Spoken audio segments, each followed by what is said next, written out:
প্রার্থিতা ফিরে পেতে ইসিকে আপিলের শুনানি শুরু চলবে 18 জানুয়ারি পর্যন্ত। প্রথম ৭০টি আবেদন আজকের কার্যতালিকায়। রেকর্ড ভোটে বগুড়া ৭ আসনে জয়ের ধারা অব্যাহত রাখার প্রত্যয় বিএনপির। খালেদা জিয়ার ধানের শীষকেই বেছে নেবেন ভোটাররা, প্রত্যাশা নেতাকর্মীদের। নারীদের উন্নয়নে কাজ করবে আগামী সরকার, চাওয়া চাঁদপুরের ভোটারদের। উদ্যোক্তা সৃষ্টিতে সহায়তা ও নিরাপদ কার্যপরিবেশের দাবি।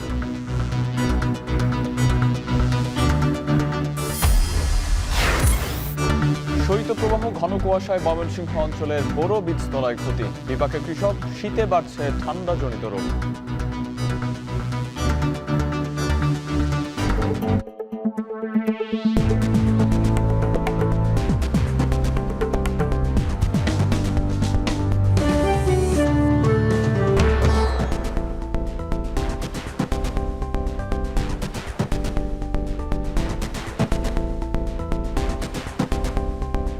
স্বাগত এখন জনপদে। পুরো আয়োজনের সঙ্গে আছি আমি আরিফুল ইসলাম সাহাব।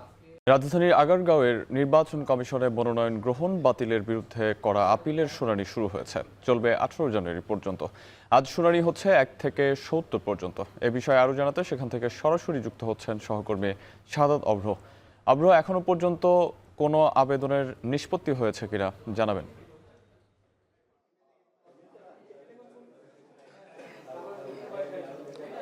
সাহাব, এই মুহূর্তে কিন্তু হচ্ছে শুনানি চলছে, তবে এই যে পুরো 1 থেকে 70 সেটি কিন্তু হচ্ছে আজকেই শুনানি নিষ্পত্তি হয়ে রায় হবে না, বরঞ্চ রায় হতে কিন্তু হচ্ছে 12 তারিখ অবধি অপেক্ষা করতে হবে। 12 তারিখে রায় ঘোষণা করার কথা রয়েছে।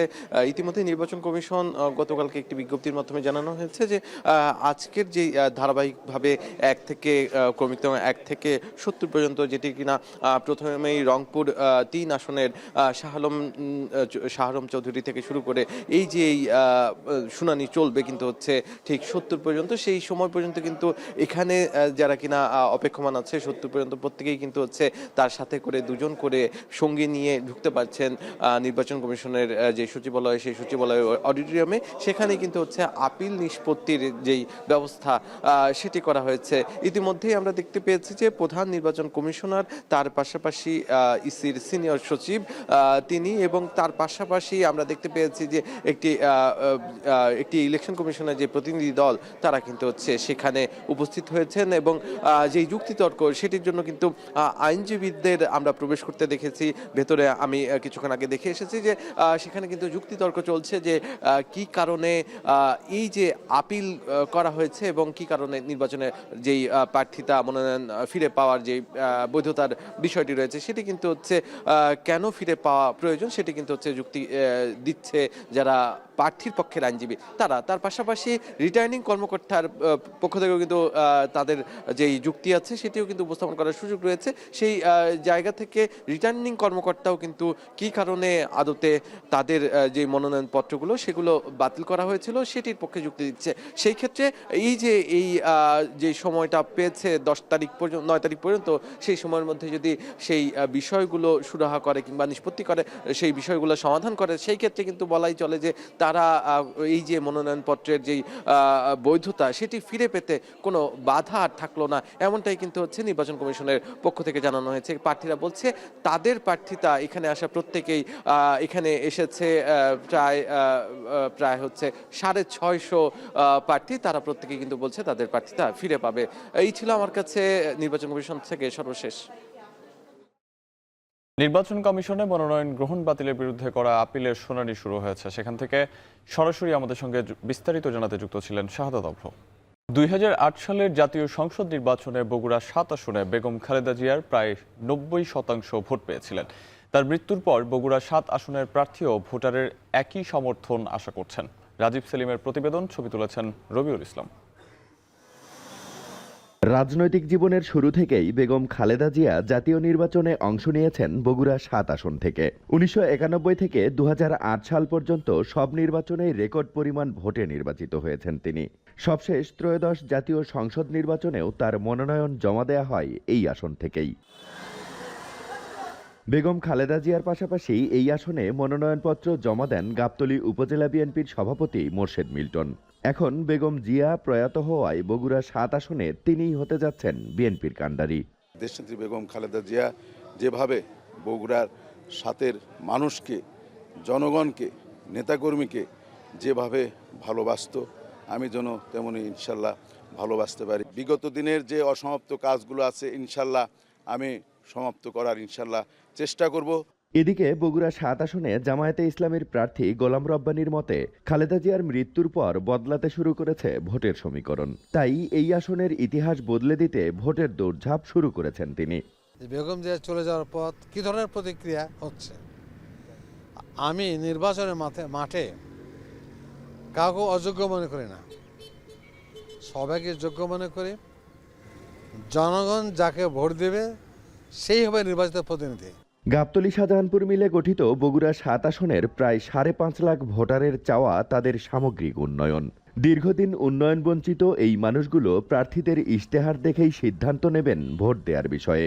আমরা ১৭ বছর এই গাবতলী বাড়ি হওয়াতে, এই বগুড়া জেলার মানুষ গাবতলী হওয়াতে আমাদের এলাকার কোনো লোকের চাকরি বাকরি হয় নাই। যে সরকারে আসুক না কেন বগুড়া যাতে চাকরি বাকরি হয়। ১৭ বছরের যে বৈষম্য শিকার, এই জিনিসটা যেন আমরা পূরণ করতে পারি তাকে দ্বারা। এই আসনের মোট ৫ জন প্রার্থীর মনোনয়ন যাচাই বাছাই শেষে বিএনপি, জামায়াত ও ইসলামী আন্দোলনের প্রার্থীর মনোনয়নের বৈধতা দিয়েছে নির্বাচন কমিশন। রাজীব সেলিম, এখন বগুড়া।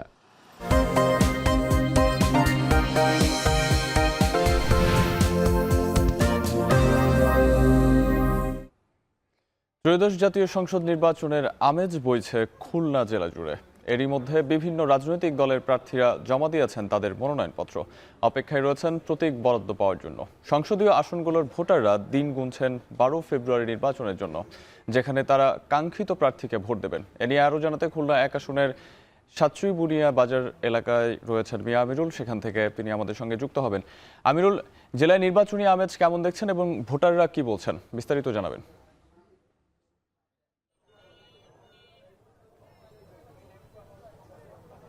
শাহাব, আপনি যেমনটি বলছিলেন, খুলনা একটি হিন্দু অধ্যুষিত এলাকা। আমরা যেমনটি এখানে এসে জানতে পেরেছি, যেমনটি দেখতে পাচ্ছি, খুলনা ১ আসনে রয়েছে আমরা সাতচুইবুনিয়া বাজারে।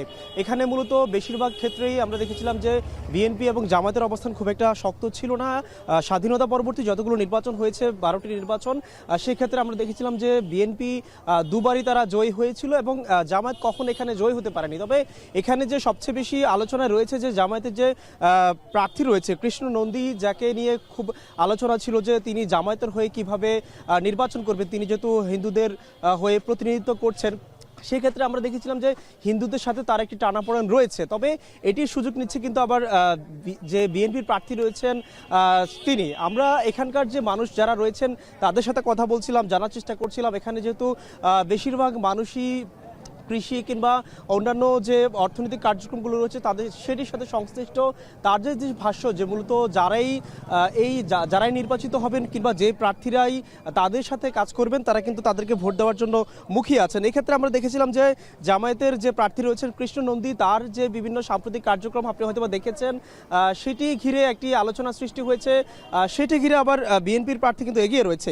এখানকার ভোটারদের যে ভাষ্য, যেহেতু এখানে আমরা দেখেছিলাম যে খুলনা ১ সংসদীয় আসনে প্রায় ৩ লাখের বেশি ভোটার রয়েছেন বটিয়াঘাটা ও দাকোপ উপজেলা মিলিয়ে। মূলত এই হিন্দু অধ্যুষিত এলাকায় যেহেতু শিল্প, কলকারখানা এবং আনুষঙ্গিক ব্যাপারগুলো রয়েছে, সেটি ঘিরে মূলত কর্মসংস্থানের দিকেই বেশি আমরা দেখেছিলাম যে ভোটারদের কথা রয়েছে। এবং সেই সাথে তারা যেটি বলছেন যে কর্মসংস্থানের পাশাপাশি যে নিরাপত্তার ব্যাপার রয়েছে, যেহেতু হিন্দুদের ঘিরে আমরা দেখেছিলাম দেশের বিভিন্ন জায়গায় বিভিন্ন ধরনের ঘটনাগুলো ঘটে থাকে, সেই ক্ষেত্রে তারা যেটি বলছেন যে হিন্দু প্রতিনিধি বাছাইয়ের ক্ষেত্রে তারা কিন্তু জোর দিবেন। সেই ক্ষেত্রে জামায়াতের যে প্রার্থী রয়েছেন তিনি কিন্তু এগিয়ে রয়েছেন। বলা চলে সার্বিক ব্যাপার যেটি হয়েছে যে এখানে বিএনপি এবং জামায়াতের যে প্রার্থী রয়েছে তারা কিন্তু সার্বিকভাবে যদি মূল্যায়ন করতে যাই, ভোটাররা কিন্তু যেটি বলছেন তাদেরকে ভোট দেওয়ার ক্ষেত্রে স্বার্থ সংশ্লিষ্ট যে ব্যাপারগুলো রয়েছে ভোটারদের, তারা কিন্তু সেগুলো বিবেচনা করবেন। এবং আমরা আজকের দিনব্যাপী খুলনা জেলার যারা শীর্ষস্থানীয় রাজনীতিবিদ রয়েছে এবং সেই সাথে ভোটার রয়েছে তাদেরকে নিয়ে আমরা বিকেল 4:30টায় ভোটারের ইশতেহারে বসবো, সেটি দেখার আমন্ত্রণ রইল। কুমিল্লার 11টি সংসদীয় আসনে প্রতিদ্বন্দ্বী প্রার্থীদের দাখিলকৃত মনোনয়নপত্র বাতিল এবং প্রার্থিতার বৈধতার বিরুদ্ধে 22টি আপিল দাখিল করেছেন নির্বাচন কমিশনে। তার মধ্যে জেলার 4টি আসনে প্রতিদ্বন্দ্বী প্রার্থী একে অপরের বিরুদ্ধে মনোনয়ন বৈধতা নিয়ে আপিল করায় পরিস্থিতি আরও জটিল হয়েছে। ভোটের মাঠে ছড়াচ্ছে উত্তাপ। এ বিষয়ে জানাতে কুমিল্লা থেকে যুক্ত হচ্ছেন সহকর্মী মাসুদ আলম। মাসুদ, উভয় প্রার্থীদের মধ্যে মনোনয়ন বৈধতা নিয়ে আপিল করা স্থানীয় পরিস্থিতি কেমন দেখছেন, বিস্তারিত জানাবেন।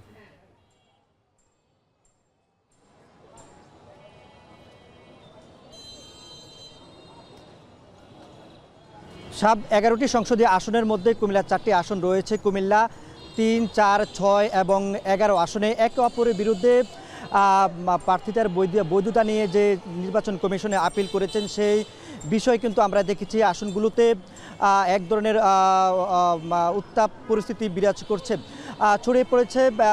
চায়ের স্টল থেকে শুরু করে বিভিন্ন মানুষের মুখে মুখে তারা, এছাড়াও নেতাকর্মীদের মধ্যেও কিন্তু উত্তেজনা বিরাজ করছে। এই বিষয়গুলো নিয়ে আসলে আমরা দেখেছি যে পরিস্থিতি একেবারে উত্তপ্তকর অবস্থার মধ্যে রয়েছে। তবে সেগুলো সামাল দিতে আইন শৃঙ্খলা বাহিনী থেকে শুরু করে সবাই কিন্তু সতর্ক রয়েছেন, যাতে করে ফিজিক্যালি বা সরাসরি কোনো ধরনের হামলা বা সংঘর্ষে কোনো প্রার্থী নেতাকর্মীরা জড়িয়ে না পড়েন সেই বিষয়ে আসলে সতর্ক রয়েছেন প্রশাসন।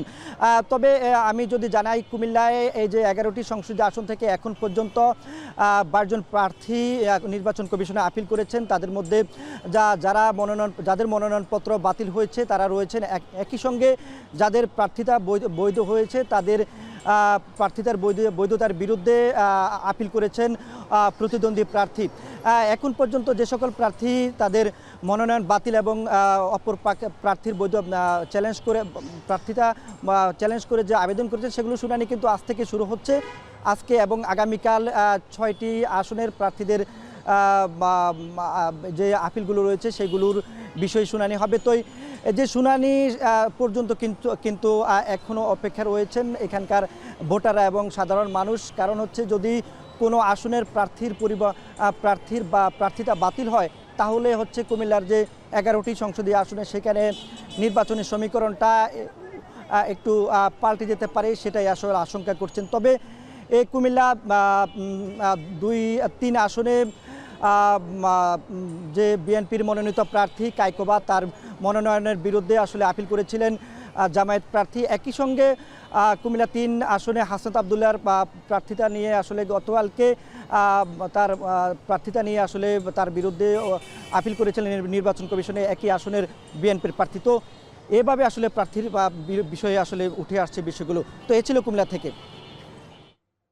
প্রার্থীদের পাল্টাপাল্টি অভিযোগে কুমিল্লায় ছড়াচ্ছে নির্বাচনী উত্তাপ। বিস্তারিত জানাতে আমাদের সঙ্গে যুক্ত ছিলেন সহকর্মী। স্বদেশ প্রত্যাবর্তনের পর গণমাধ্যম কর্মীদের সাথে বেলা 11টায় বনানীর হোটেল শেরাটনে মতবিনিময় করার কথা রয়েছে বিএনপি চেয়ারম্যান তারেক রহমানের। এ নিয়ে বিস্তারিত জানাতে যুক্ত হচ্ছেন সহকর্মী জাওয়াদ মাহমুদ। জাওয়াদ, সভায় কি বিষয়ে আলোচনা হতে পারে এবং কি বলছেন বিএনপি নেতাকর্মীরা, বিস্তারিত জানাবেন।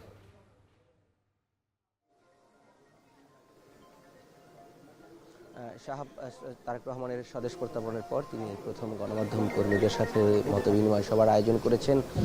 এটি তার প্রথম। আসলে এখানে যারা বিভিন্ন television, print media, electronic media, radio অর্থাৎ গণমাধ্যম কর্মী যারা রয়েছেন তাদের সাথে তিনি একটি মতবিনিময় করবেন এবং কিছুক্ষণ আগে তিনি সেখানে পৌঁছেছেন এই বনানীর শেরাটনের এই বলরুম যে রুমটি রয়েছে, বলরুমে এসে এখানে আনুষ্ঠানিকভাবে দেখছেন যে কোরআন তেলাওয়াত শুরু হয়েছে। আনুষ্ঠানিকভাবে এই মতবিনিময়ের এবং শুভেচ্ছা বিনিময়ের যে সভা সেটি শুরু হয়েছে।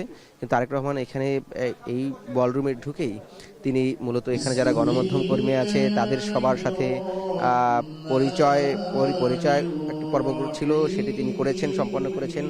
এখানে এই বলরুমে যারা আছেন প্রত্যেকের সাথে তিনি আলাদা করে মতবিনিময় করেছেন এবং শুভেচ্ছা বিনিময় করেছেন। এবং বলা হচ্ছে, যেহেতু দীর্ঘ একটি ফেসিবাদ উত্তর সময় ছিল এবং বাংলাদেশে কিন্তু তারেক রহমানের বক্তব্য নিষিদ্ধ ছিল, সেই জায়গা থেকে তারেক রহমানের আজকের এই যে গণমাধ্যম কর্মীদের মতবিনিময়, সেটি বিএনপি বলছে যে তারা আসলে গণমাধ্যম কর্মীদের দল হিসেবে একটি বার্তা দেয়।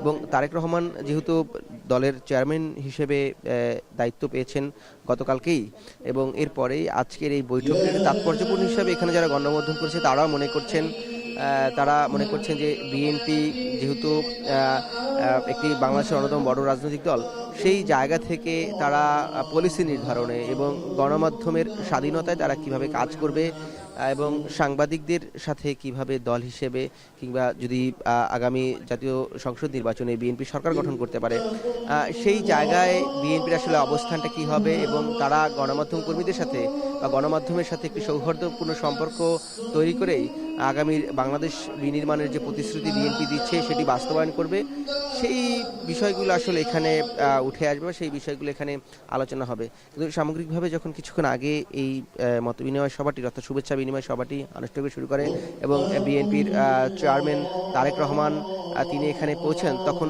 আসলে মিডিয়া সেলের পক্ষ থেকে বলা হচ্ছিল যেহেতু দীর্ঘ ফেসিবাদ উত্তর সময় পরে এই মতবিনিময় সভাটা আয়োজন করছে, সেই জায়গা থেকে বাংলাদেশের আগামী দিনের বিএনপি সরকার গেলে কিংবা না গেলেও এবং দল হিসেবে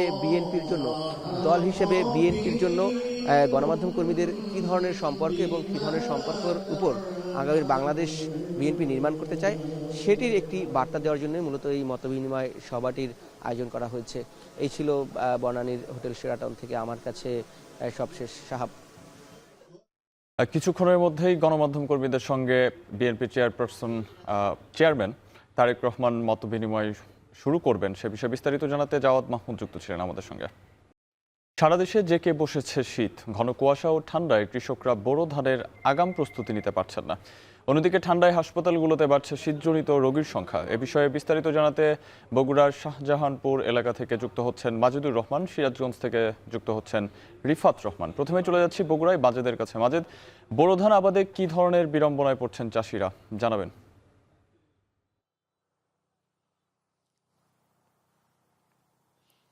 হ্যাঁ সাহাব, এখানে প্রায় 15 দিন থেকে এখানে কিন্তু তাপমাত্রা খুবই কমে গেছে এবং কখনো কখনো শৈত্যপ্রবাহ এখানে হচ্ছে এবং আজকে যে দিনটি সেই দিনটি কিন্তু রোদের দেখা মিললেও কিন্তু বাতাসের যে হিমেল হাওয়া এটি কিন্তু প্রচুর পরিমাণে আমরা লক্ষ্য করছি এবং এখানে যে শীতে যে ফসলগুলো এখানে বর্তমান যে ফসলগুলো রয়েছে আলু, বীজতলা, মানে সামনে যে বড় মৌসুম সে বড় মৌসুমের বীজতলা এবং সরিষা, এই তিনটি ফসলই কিন্তু মাঠগুলোতে দেখা যাচ্ছে।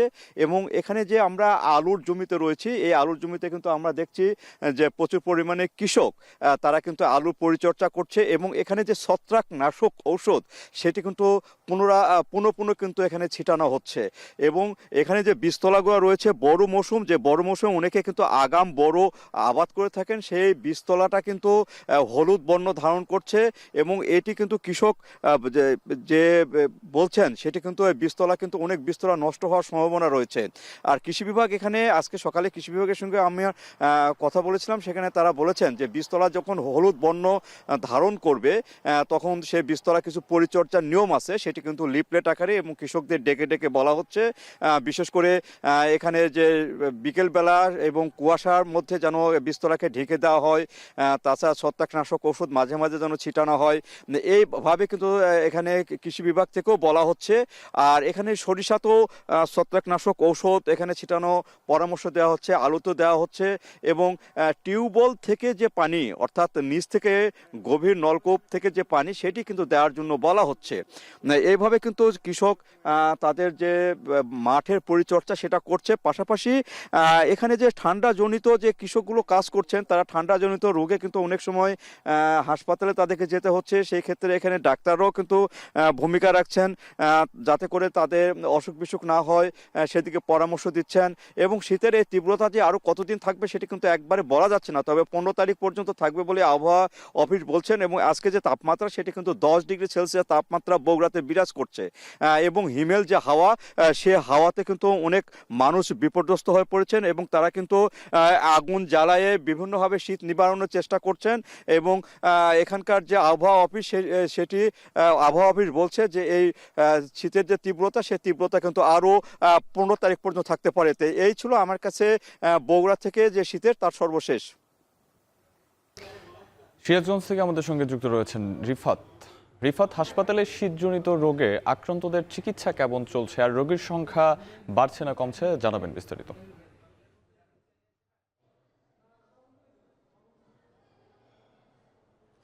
আসলে পৌষের শেষে এসেও সিরাজগঞ্জে কিন্তু শীতের তীব্রতা বেড়েছে, বিশেষ করে গত কয়েকদিন যাবৎ সূর্যের দেখা মিললেও সিরাজগঞ্জে যে বাতাসের আর্দ্রতা রয়েছে, যে কারণে বেলা গড়ালেও কিন্তু শীত অনুভূত অনেকটাই বেশি হয়। এবং সিরাজগঞ্জে গত দুই তিন দিন যাবৎ কিন্তু 10 ডিগ্রির নিচে সিরাজগঞ্জের তাপমাত্রা রয়েছে। এবং আজ সকালে সিরাজগঞ্জের যে বাঘাবাড়ি আবহাওয়া অধিদপ্তর রয়েছে তারা 9.2 ডিগ্রি সেলসিয়াস তাপমাত্রা সিরাজগঞ্জে রেকর্ড করেছেন। এবং তারা যেটি বলছেন যে আরও বেশ কয়েকদিন এমন তাপমাত্রা থাকবে। এই যে বাতাসের আর্দ্রতা বাড়ছে এবং শীত বেশি অনুভূত হচ্ছে, যে কারণে এই যমুনাপাড়া জেলা সিরাজগঞ্জে কিন্তু ঠান্ডাজনিত যে রোগী রয়েছে সেই সংখ্যা কিন্তু হাসপাতালগুলোতে বাড়ছে। বিশেষ করে সিরাজগঞ্জের মনসুর আলী মেডিকেল কলেজ এবং সিরাজগঞ্জ 250 শয্যা জেনারেল হাসপাতালে কিন্তু প্রতিদিনই বহির্বিভাগে ঠান্ডাজনিত রোগ নিয়ে বিভিন্ন বয়সী রোগীরা আসছে। বিশেষ করে শিশু এবং বৃদ্ধদের সংখ্যা কিন্তু এখানে বেশি রয়েছে। আমি হাসপাতাল কর্তৃপক্ষের সাথে কথা বলেছি, তারা যেটি জানিয়েছেন যে প্রতিদিন প্রায় অর্ধশতাধিক রোগী কিন্তু হাসপাতালে চিকিৎসা নিতে আসছেন। এবং সর্বশেষ তারা যেটি জানিয়েছেন যে প্রায় 2টি হাসপাতাল মিলে প্রায় অর্ধশত রোগী কিন্তু এখনও ভর্তি রয়েছে। বিশেষ করে শিশুর সংখ্যা কিন্তু এখানে বেশি রয়েছে। ঠান্ডার পাশাপাশি অনেক শিশুই কিন্তু নিউমোনিয়ায় আক্রান্ত হচ্ছেন। এবং ডাক্তারদের পক্ষ থেকে যেটি বলা হচ্ছে যে এই যে ঠান্ডার পাশাপাশি যে তীব্র বাতাস, এই বাতাসে প্রয়োজনের ছাড়া আসলে শিশুদের বাইরে বের না হওয়ার পরামর্শ কিন্তু ডাক্তারদের পক্ষ থেকে দেওয়া হচ্ছে। এবং যেহেতু রোগীর চাপ বাড়ছে, সেক্ষেত্রে তারাও কিন্তু চিকিৎসা দিতে কিছুটা হিমশিম খাচ্ছে বলে আমাদেরকে জানিয়েছে হাসপাতালের পক্ষ থেকে।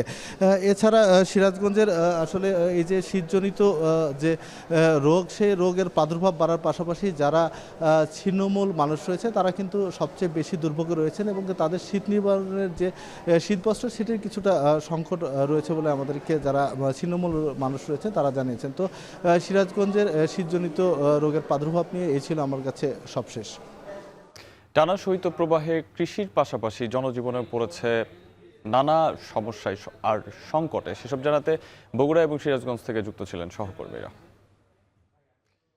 গেল সপ্তাহের সারা দেশে বয়ে যাওয়া শৈত্যপ্রবাহে ব্যাপক ক্ষতির মুখে ময়মনসিংহ অঞ্চলের বড় বীজতলা। চরম বিপাকে সাধারণ কৃষকরা।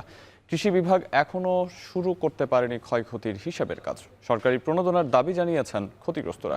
যদিও কৃষি বিভাগ বলছে ক্ষতির পরিমাণ বাড়লে প্রণোদনার বিষয়ে বিবেচনায় নেওয়া হবে। ইমতিয়াজ আহমেদের প্রতিবেদন, ছবি তুলেছেন জাহাঙ্গীর আকন্দ। নদীর নাম কলমদারি। ময়মনসিংহের মুক্তাগাছা এবং ফুলবাড়িয়া উপজেলার মাঝ বরাবর অবস্থান। দুই পারের কৃষকরা সেচের জন্য অনেকটাই নির্ভর করে এই নদীর উপর। গেল সপ্তাহে সারা দেশের ওপর দিয়ে বয়ে যাওয়া মৃদু শৈত্যপ্রবাহে কপালপুরে বড় ফসলের বীজতলার এক ঝলকের রোদে যেন ভেসে উঠছে নদীর দুই পারের বড় বীজতলার ক্ষতের চিহ্ন। বড় আবাদ নিয়ে শঙ্কায় দুই পারের কৃষক। জ্বালা ফালাইছি, সব জ্বালা এরম আজকে 15 দিন যাবত এরম বাগে কুয়াশায় সব মরে গেছে। কিন মুজা জ্বালা কোন আর কিনতে পারছো না, জমি থাকবো প্রতি বিষ সার তো বিষ দিছি, সার দিছি, কত কিছু দিলাম। জ্বালা ফালাইছিলাম, জ্বালা কুয়াশায় মরে গেছে গা। বাগুন বুনছি, বাগুন কুয়াশায় জোয়ার পড়িতেছে গা। কুয়াশা ও ঠান্ডা বাতাসে আগাম ব্রি ধান এবং ব্রি 28 প্রজাতির ধানের বীজতলার ক্ষতি কিছুটা কম হলেও ময়মনসিংহের সব উপজেলায় ব্যাপক ক্ষতির মুখে পড়ে হাইব্রিড ধানের বীজতলা। যারা আগে হাইব্রিড ফেলাই আমরা পরে ধরা খেয়েছি, আগে জ্বালা 29% তারা রোয়াবো কিছু আমরা রোবাইতাম না। জ্বালার বড় সাঙ্গর ওখান তো ফালালে ওর জ্বালা হবে না। শৈত্যপ্রবাহে কৃষকদের বীজতলা রক্ষায় বাড়তি যত্ন নেওয়ার পরামর্শ দিয়েছে কৃষি বিভাগ। এছাড়া ক্ষতিগ্রস্ত কৃষকের তালিকা এবং ক্ষতির পরিমাণ বেশি হলে কৃষকদের প্রণোদনার বিষয়ে বিবেচনা করার আশ্বাস ঊর্ধ্বতন কর্মকর্তাদের। কৃষকরা হতাশ, এজন্য আমরা চেষ্টা করতেছি যে যেগুলো ক্ষতি হয়েছে তো হয়েছেই সেগুলোকে রিকভারি করার চেষ্টা করতেছি। পাশাপাশি নতুন করে আবারও কিছু বীজতলা আমরা এখন নতুন করে করাইতে চাচ্ছি। শৈত্যপ্রবাহের যে ক্ষতিকর প্রভাব সেটি কতটুকু সেটি আমরা আমাদের বিবেচনা করতে আরও 10-15 দিন সময় লাগবে। আমরা রিপোর্টের মাধ্যমে তুলে ধরব, পরবর্তীতে সরকার বিবেচনাপূর্বক যে কোনো সিদ্ধান্ত গ্রহণ করতে পারেন প্রণোদনা বা এই ধরনের কোনো সহযোগিতার ক্ষেত্রে। এবছর জেলায় বোরো আবাদের লক্ষ্যমাত্রা ধরা হয়েছে 2,63,750 হেক্টর জমিতে। তবে বীজতলা নষ্ট হয় লক্ষ্যমাত্রা পূরণে দেখা দিয়েছে সংশয়। ইমতিয়াজ আহমেদ, এখন, ময়মনসিংহ।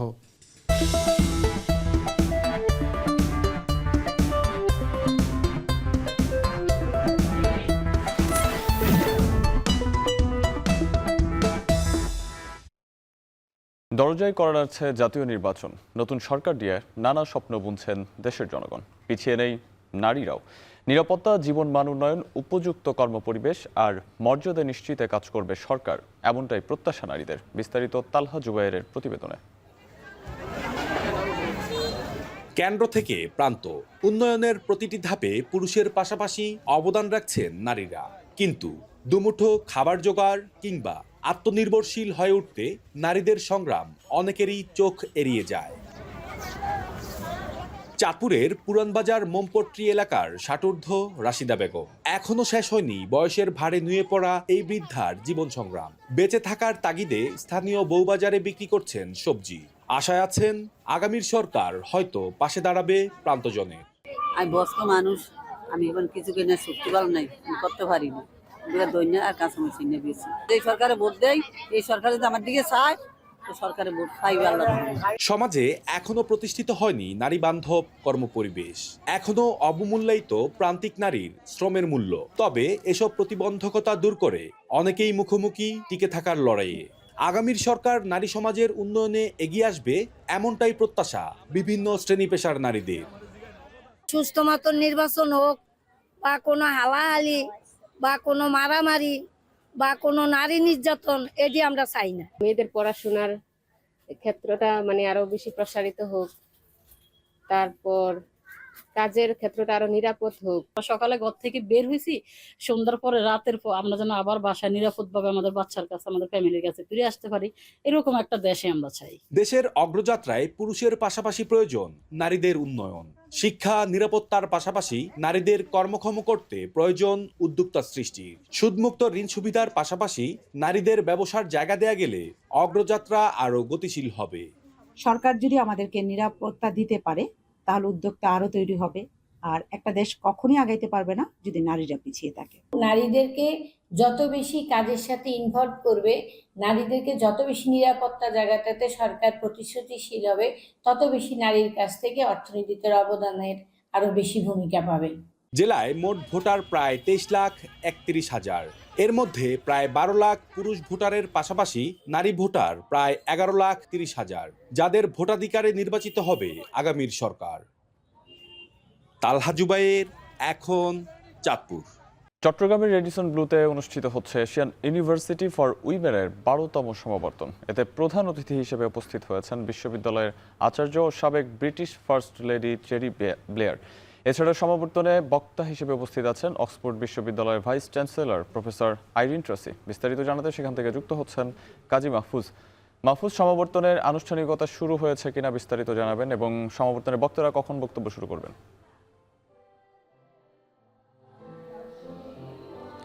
একটু আগেই আনুষ্ঠানিকতা শুরু হয়েছে এবং আজকের এই কনভোকেশনের যিনি প্রধান অতিথি, ব্রিটিশ সাবেক ফার্স্ট লেডি এবং এশিয়ান ইউনিভার্সিটি ফর উইমেনের চ্যান্সেলর চেরি ব্লেয়ার ইতিমধ্যে এসে পৌঁছেছেন। এবং আমরা দেখতে পাচ্ছি এবারের যে কনভোকেশন, 12তম কনভোকেশন, এই কনভোকেশনে 11টি দেশের 235 জন গ্র্যাজুয়েটকে ডিগ্রি প্রদান করা হবে। আমরা এটি নিশ্চিত হয়েছি। একটু আগেই মূলত সাংস্কৃতিক অনুষ্ঠানের মধ্য দিয়েই আজকের যে কনভোকেশন তার আনুষ্ঠানিকতা শুরু হয়েছে। বিভিন্ন দেশের জাতীয় সঙ্গীত এবং সাংস্কৃতিক বিভিন্ন কর্মকাণ্ডগুলো পরিবেশন করা হচ্ছে এবং আজকের যারা অতিথি রয়েছেন, প্রধান অতিথি থেকে শুরু করে অক্সফোর্ড বিশ্ববিদ্যালয়ের উপাচার্য তিনিও এসেছেন। একই সাথে দেশি বিদেশি যে সকল অতিথিরা রয়েছেন প্রত্যেকেই এই সাংস্কৃতিক অনুষ্ঠান উপভোগ করছেন। আপনাকে বলে রাখি যে এশিয়ান ইউনিভার্সিটি ফর উইমেন এটি মূলত এশিয়ার যে সকল হত দরিদ্র নারীরা রয়েছেন তাদেরকে আসলে শিক্ষার আলোয় আলোকিত করার জন্য এবং নারী নেতৃত্ব ওয়ার্ল্ডের মধ্যে তৈরি করার জন্যই কাজ করে চলেছে। 2008 সাল থেকে তাদের এই কার্যক্রম শুরু হয়। চট্টগ্রামে মূলত এই এশিয়ান ইউনিভার্সিটি ফর উইমেনের ক্যাম্পাস, সেখান থেকেই এই কার্যক্রম পরিচালনা করা হচ্ছে। আমরা দেখেছি আজকের যেই কনভোকেশন, এখানে কিন্তু বিভিন্ন দেশ, বিশেষ করে বাংলাদেশ, ভারত, পাকিস্তান, নেপাল, আফগানিস্তান এবং ইয়েমেন সহ বেশ কিছু দেশের শিক্ষার্থীরা আজকে ডিগ্রি অর্জন করবেন। তো আমরা দেখতে পাচ্ছি এখানে যারা আজকের এই কনভোকেশনে অংশগ্রহণ করেছে তাদের মধ্যে উচ্ছ্বাস উল্লাস, এবং তারা এই যে দীর্ঘ পড়ালেখার পর একটি স্বীকৃতি পাচ্ছে, এই স্বীকৃতির মধ্য দিয়ে তারা পরবর্তীতে নারী নেতৃত্বের ক্ষেত্রে ওয়ার্ল্ডের মধ্যে কাজ করবেন এমন প্রত্যাশা ব্যক্ত করেছেন। এশিয়ান ইউনিভার্সিটি ফর উইমেনের 12তম সমাবর্তনে যোগ দিয়েছেন সমাবর্তনের বক্তারা, এবং এই বিষয়ে বিস্তারিত জানাতে আমাদের সঙ্গে চট্টগ্রাম থেকে যুক্ত ছিলেন কাজী মাহফুজ। ময়মনসিংহে জাতীয় প্রাথমিক শিক্ষা একাডেমির মাঠ পর্যায়ের গবেষকদের নিয়ে প্রশিক্ষণ কর্মশালা অনুষ্ঠিত হচ্ছে। এ নিয়ে আরও জানাতে যুক্ত হয়েছেন হারুনুর রশিদ। হারুন, প্রশিক্ষণ কর্মশালার মূল লক্ষ্য কি এবং কি বলছেন আয়োজকরা, জানাবেন।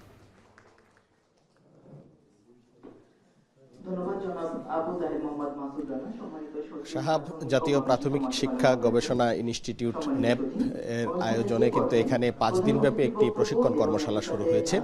ন্যাপের অনুষদ সদস্য এবং ন্যাপের যারা মাঠ পর্যায়ের গবেষক রয়েছেন তাদের নিয়েই কিন্তু এই কর্মশালাটি অনুষ্ঠিত হচ্ছে, এবং কিছুক্ষণ আগে এই অনুষ্ঠানটি শুরু হয়েছে। আমরা দেখেছি যে এই অনুষ্ঠানটির উদ্বোধন করেছেন প্রাথমিক ও গণশিক্ষা উপদেষ্টা অধ্যাপক ডাক্তার বিধান রঞ্জন রায় পোদ্দার। তিনি এটি উদ্বোধন করেছেন এবং এখন তিনি বক্তব্য রাখবেন। আমরা দেখছি যে তিনি বক্তব্য রাখার জন্য ডায়াসে যাচ্ছেন।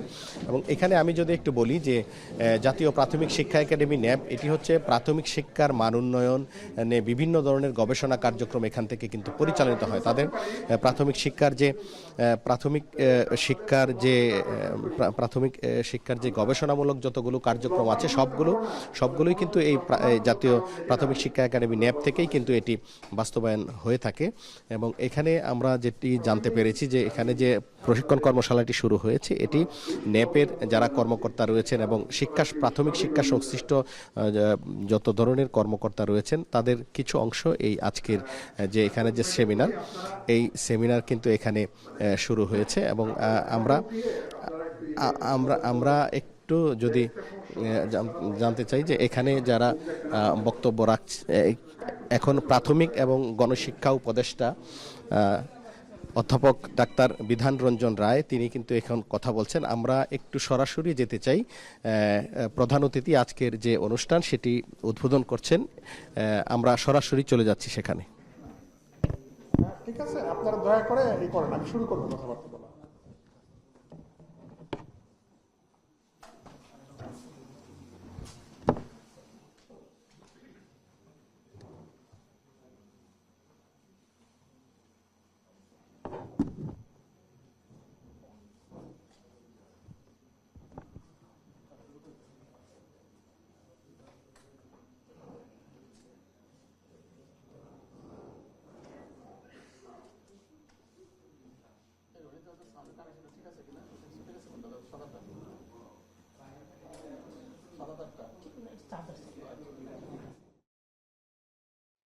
ময়মনসিংহে প্রাথমিক শিক্ষা একাডেমির মাঠ পর্যায়ের গবেষকদের নিয়ে চলছে প্রশিক্ষণ কর্মশালা। সেখানে যুক্ত আছেন উপদেষ্টা ডাক্তার বিধান রঞ্জন রায়, এবং এ বিষয়ে জানানোর জন্য আমাদের সঙ্গে যুক্ত ছিলেন সহকর্মী হারুনুর রশিদ।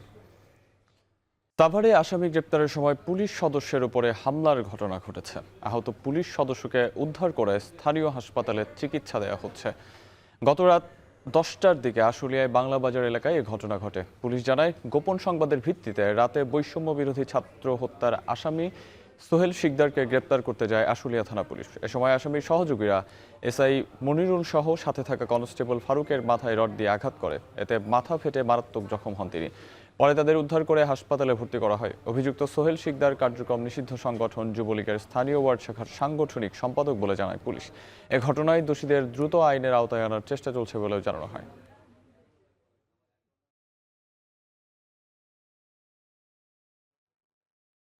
আর এই ছিল এখন জনপদে। এখন টেলিভিশন ওয়েবসাইটে দেখতে ভিজিট করুন www.ekon.tv। এছাড়াও ফেসবুকে দেখতে ভিজিট করুন facebook.com/tv.ekon, আর ইউটিউবে দেখতে ভিজিট করুন youtube.com/c/ekontv।